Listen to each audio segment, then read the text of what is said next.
இளமை என்னும் மோகனம் இணைந்து பாடும் என் மனம்.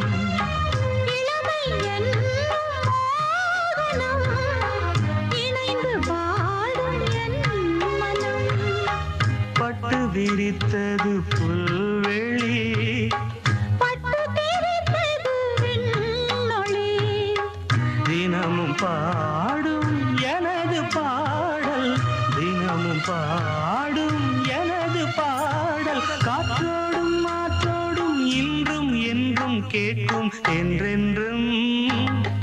காலை நேர பூங்குயில் கவிதை பாட போ